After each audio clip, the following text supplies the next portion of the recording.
Bersama saya Aidan Ayan dalam rentasan berita edisi 1133 dan antara paparan utama. Berhentilah menyalahkan negara lain. Apa iktibar dari Sri Lanka?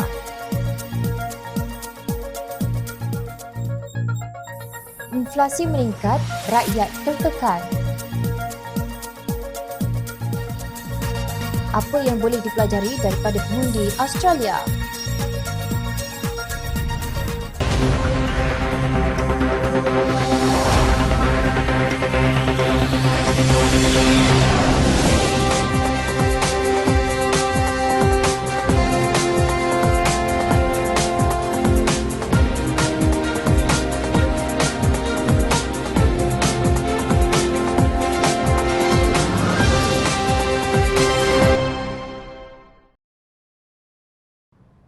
Assalamualaikum dan salam sejahtera.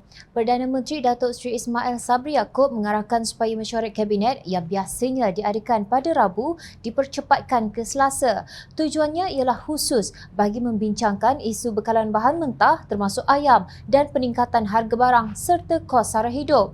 Ismail Sabri berkata beliau sudah mengarahkan Menteri Perdagangan Dalam Negeri dan Hal Ehwal Pengguna KPDN HEP Datuk Seri Alexander Nantalinggi serta Menteri Pertanian dan Industri Makanan MAFI Datuk Seri Dr. Ronald Kiandi membentangkan pelan bagi mengatasi masalah berkenaan. Esok saya percepatkan mesyuarat Kabinet kerana isu yang banyak sekarang ni bukan hanya membabitkan ayam tetapi juga isu membabitkan kos sara hidup yang kita jangka meningkat. Ini masalah global, masalah perang dan sebagainya. Sudahlah ketika pandemik COVID-19 tidak boleh keluarkan makanan dan bila elok sikit, tiba-tiba perang. Lapor berita harian. Menurut beliau, kenaikan harga barangan makanan antara lain adalah disebabkan peperangan Rusia-Ukraine yang mengakibatkan bekalan gandum dunia terjejas teruk kerana 1/3 pengeluaran gandum dunia adalah dari dua negara itu. Beberapa negara pula menyekap pengeksportan gandum kerana mengutamakan bekalan untuk diri sendiri. Jadi jika mengikut teori ekonomi, apabila permintaan melebihi penawaran, sudah tentu harga meningkat. Tegasnya, benarkah peperangan Rusia-Ukraine itu punca masalah kenaikan harga barangan? Jom kita rentas harga ayam yang kini menyusahkan rakyat. Kenaikan harga ayam bukan baru kemarin atau tahun lepas atau bulan lepas bermula. Setelah Pakatan Harapan mengambil alih kerajaan pada Mei 2018, harga ayam standard ialah RM7.65 per kilogram. Harga ayam super ialah RM8.55 per kilogram. Kerajaan Pakatan Harapan berjaya menurunkan harga ayam dan kekal rendah pada 21 Februari 2020 iaitu RM6.50 per kilogram bagi ayam standard dan RM7.25 per kilogram bagi ayam super. Malangnya segerombolan ahli politik yang perasan mereka lebih bijak menguruskan negara telah merampas kuasa menerusi tebuk atap. Sejak itu harga ayam menjadi huru-hara, sekejap turun, sekejap naik dan akhirnya hari ini ramai peruncit tidak mampu lagi mematuhi harga siling runcit ayam standard RM8.90 sekilogram. Kini harga purata ayam standard sudah tidak dapat diselaraskan lagi. Ada pasar yang dilihat masih mampu mengekalkan purata harga RM8.90 per kilogram. Ada yang sudah menaikkan harga. Contohnya menurut laporan Fama di Johor Bahru, harga ayam standard ialah purata RM9 per kilogram. Sementara itu di Kota Baru Kelantan, harga ayam standard purata RM11.50 per kilogram. Terdahulu ketika harga ayam sudah menunjukkan gejala kenaikan sejurus selepas tamat pelaksanaan skim harga maksimum musim perayaan SHMMP, KPDN HEP mengeluarkan satu kenyataan pada 25 Jun 2020 yang antara lain menyebut berdasarkan kepada kajian bahagian harga barang negara, KPDN HEP dan data harga ayam yang dikumpul selama 10 tahun serta pemantauan bahagian penguatkuasa KPDN HEP mendapati bahawa harga ayam turun naik berdasarkan permintaan dan bekalan. Kenaikan selepas SHMMP didapati dipengaruhi daripada bekalan yang terhad selepas permintaan yang menguncup dan terjejas akibat Perintah Kawalan Pergerakan PKP selama lebih 2 bulan di mana premis perniagaan, restoran, hotel dan majlis kerajaan tidak boleh beroperasi. Kementerian yakin ini merupakan fenomena siklikal bekalan yang bersifat sementara di mana bekalan dijangkakan akan pulih dalam sedikit masa lagi. Kementerian akan terus memantau situasi ini dan akan mengambil tindakan di bawah kuasa dan peruntukan akta yang diberikan jika perlu. Namun harga ayam tidak pulih tetapi terus meningkat sehingga KPDN HEP mengambil tindakan menetapkan harga siling ayam kepada RM8.90 per kilogram pada 2 Februari 2022. Dengan peningkatan kos pengeluaran makanan, pihak industri mengemukakan kepada kerajaan supaya harga kawalan dinaikkan dan sekiranya tiada intervensi daripada kerajaan, harga runcit ayam di pasaran masa ini akan melebihi RM10 sekilogram, kata Alexander Nantalinggi, lapor Sinar Harian. Malang bagi rakyat Malaysia, kini harga purata ayam sudah melepasi RM10 per kilogram di pasar-pasar tertentu di negara ini. Kabinet akan bermesyuarat lagi. Perang Rusia-Ukraine terus dipersalahkan. Sedangkan kenaikan harga makanan, khususnya ayam, berlaku sebelum terjadi perang dua negara berkenaan. Fenomena ini mungkin benar bagi kes kenaikan harga gandum, tetapi bukan punca mengapa harga ayam meroket naik seperti harga minyak masak. Marilah kita berhenti daripada membuang tenaga menyalahkan negara lain. Sebaliknya, kita berusaha bagaimana hendak menyelesaikan isu ini dengan pantas dan tuntas. Apa guna 69 menteri dan timbalan menteri yang ada jika gagal melaksanakan peranan masing-masing untuk menjaga kestabilan ekonomi rakyat? Pada 21 Mei lalu, polis memulakan siasatan ke atas ahli Parlimen Iskandar Puteri Lim Kit Siang berhubung kenyataannya yang dibuat di laman Twitter. Kit Siang disiasat di bawah Seksyen 505-C Kanun Keseksaan kerana membuat kenyataan dengan niat untuk menghasut mana-mana orang atau kaum. Beliau juga disiasat di bawah Seksyen 233 Akta Komunikasi dan Multimedia CMA 1988 kerana menggunakan penggunaan tidak wajar kemudahan rangkaian atau perkhidmatan rangkaian. Pada 19 Mei, Kit Siang menciap di Twitter, "Bolehkah Malaysia mendapatkan pengajaran dari Sri Lanka?" Ciapan tersebut dihubungkan dengan kenyataan di blognya dengan tajuk yang sama.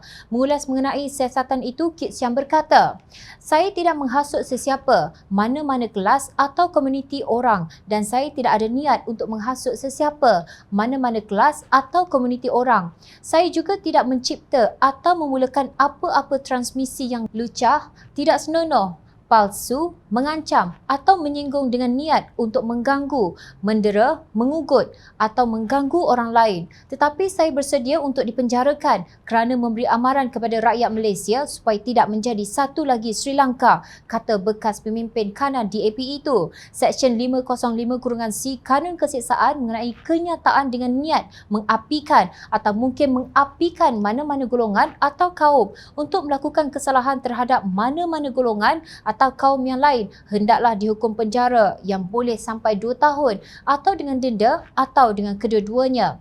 Bagaimanapun, Kit Siang mencabar bekas Perdana Menteri Datuk Seri Najib Razak sama ada beliau memiliki keberanian yang sama.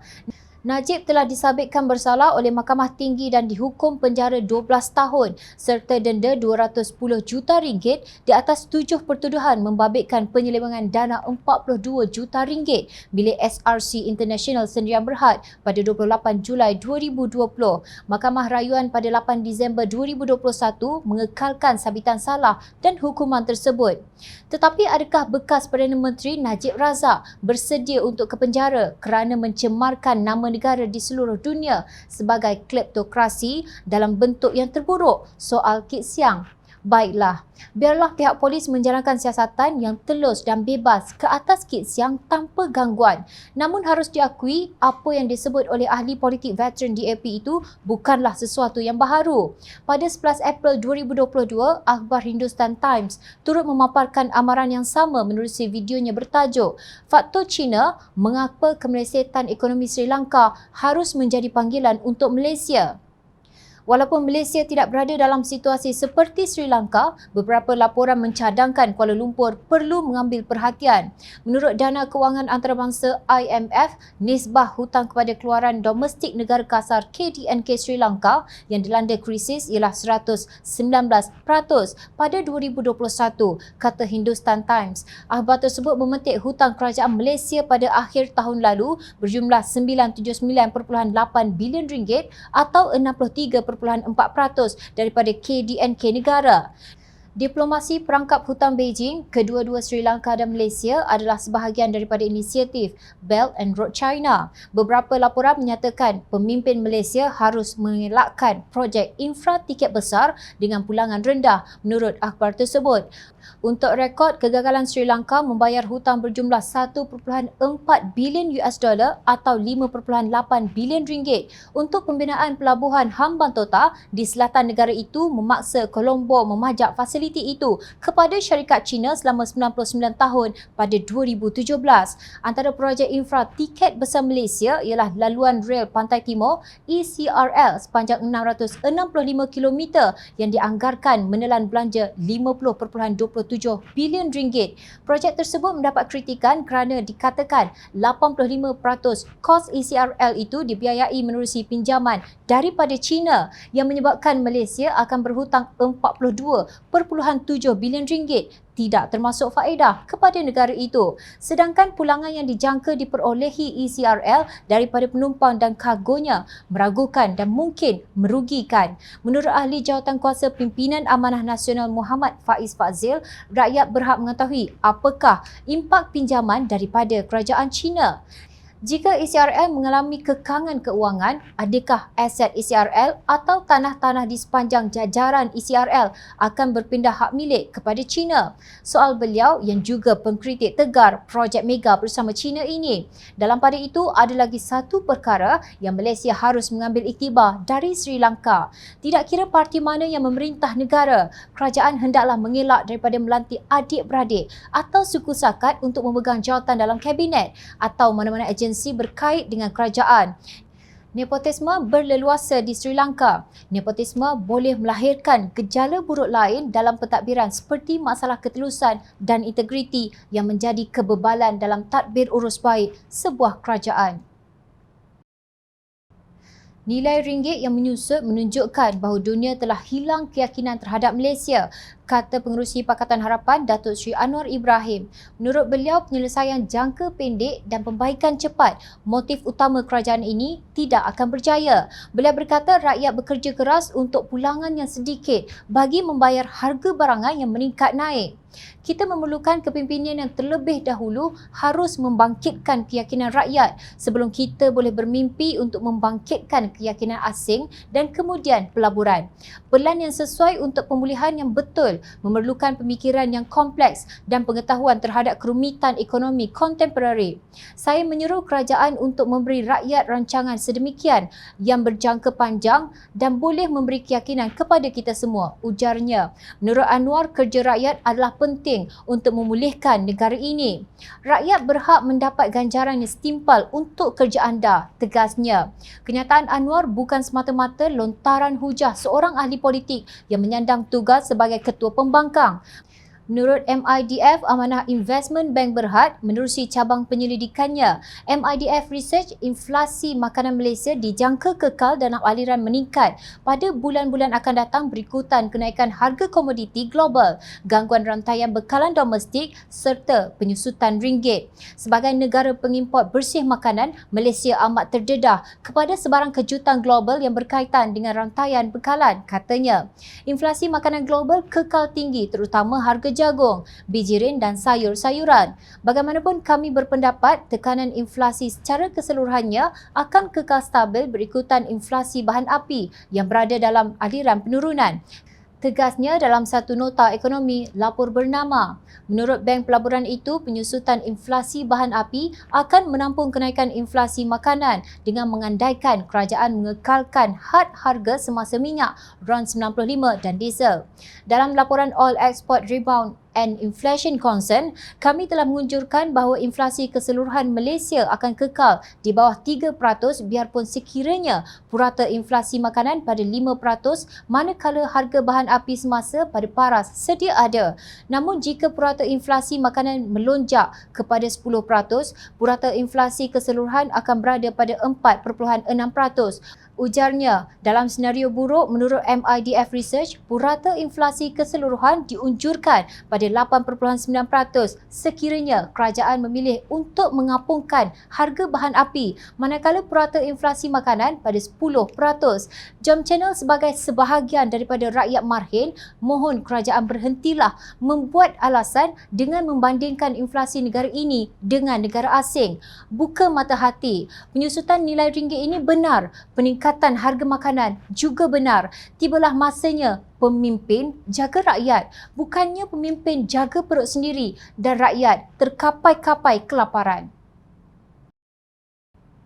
Pemimpin Parti Liberal Australia Scott Morrison mengaku kalah selepas pilihan raya negara itu. Pemimpin pembangkang Labor Party atau Parti Buruh Anthony Albanese telah menamatkan hampir sedekad pemerintahan konservatif dengan sokongan bebas kumpulan pro alam sekitar. Keputusan itu menunjukkan gabungan Liberal Nasional Morrison telah dihukum oleh pengundi di Australia Barat dan kerusi bandar yang terdiri daripada golongan mewah. Malam ini saya telah bercakap dengan Ketua Pembangkang dan Perdana Menteri yang akan datang, Anthony Albanese, dan saya telah mengucapkan tahniah atas kemenangannya dalam pilihan raya petang ini, kata Morrison yang meletakkan jawatan sebagai ketua partinya. Dasar Scott Morrison hancur di bedil kumpulan Greens dan Teal Independent yang berkempen mengenai dasar integriti, kesaksamaan dan menangani perubahan iklim. Pemimpin Parti Hijau atau Greens, Adam Bandt yang memenangi kerusi bandaraya Melbourne berkata perubahan iklim merupakan isu besar bagi pengundi. Rakyat Australia juga bosan dengan kadar inflasi yang mencanak naik dan bayaran gaji yang lembap di samping masalah pengangguran yang dihadapi mereka. Kerajaan pimpinan Scott Morrison menanggung akibat daripada tuntutan rakyat untuk melihat perubahan dasar bagi menangani isu perubahan iklim, kos sara hidup yang meningkat dan integriti. Apakah yang boleh kita belajar daripada kekalahan Scott Morrison ini? Menurut Indeks Persepsi Rasuah CPI yang dikeluarkan oleh Transparency International pada 2021, Australia mendapat skor 73 dan berada dalam ranking ke-18. Itu pun rakyat Australia sudah tidak boleh terima. Amat memalukan bagi Malaysia yang mendapat skor 48 dan ranking 62. Tetapi pemimpin UMNO, BN, PAS dan GPS masih merasa mereka sahaja yang terbaik untuk meneraju pemerintahan negara ini. Paling malang apabila mereka masih diagung-agungkan, kononnya demi agama dan bangsa. Namun bagi pengundi Australia, mereka tidak melihat kaum sebagai satu perkara yang menghalang untuk berubah menjadi lebih baik. Ini dapat dilihat apabila Sam Lim, seorang kaum Cina berasal dari Malaysia, turut terpilih sebagai ahli parlimen bagi mewakili Parti Buruh Australia. Beliau memenangi kerusi Tangney di Perth, Australia, mengalahkan Ben Moreton dari Parti Liberal. Pada tahun 2002, seorang wanita kelahiran Kota Kinabalu, Penny Wong, terpilih sebagai ahli Senat Australia yang dipegangnya sehingga sekarang. Sebelum ini, Australia juga mengamalkan dasar perkauman kulit putih yang melarang kemasukan imigran bukan kulit putih ke negara berkenaan, namun ia dihapuskan pada tahun 1949 dan 1973. Ini bukan bermakna Australia tidak pernah mengalami rusuhan kaum seperti yang pernah berlaku di pantai Cronulla, Sydney pada tahun 2005. Namun semua ini gagal dijadikan tunggangan untuk memupuk sikap perkauman majoriti pengundi di negara tersebut. Pengundi Australia menuntut ketelusan, integriti, dasar mantap dalam menangani perubahan iklim selain meraihkan aspek kepelbagaian budaya.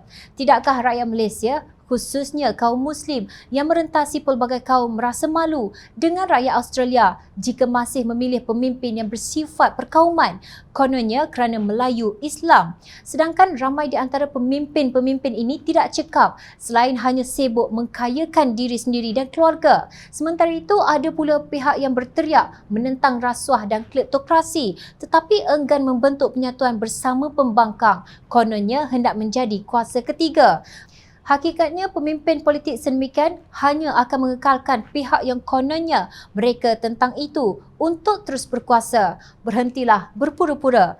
Ingat, rakyat sentiasa memerhati.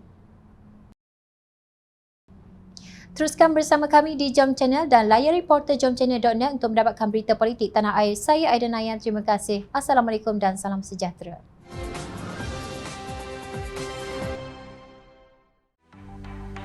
Mencari maklumat dan berita politik yang bebas, kupasan yang tepat, panas. Dapatkannya secara eksklusif hanya di Jom Channel. Komitmen kami, rentasan berita Isnin hingga Jumaat. Berbicara dan isu semasa, kami garapkan secara langsung. Panel-panel berkaliber dan profesional.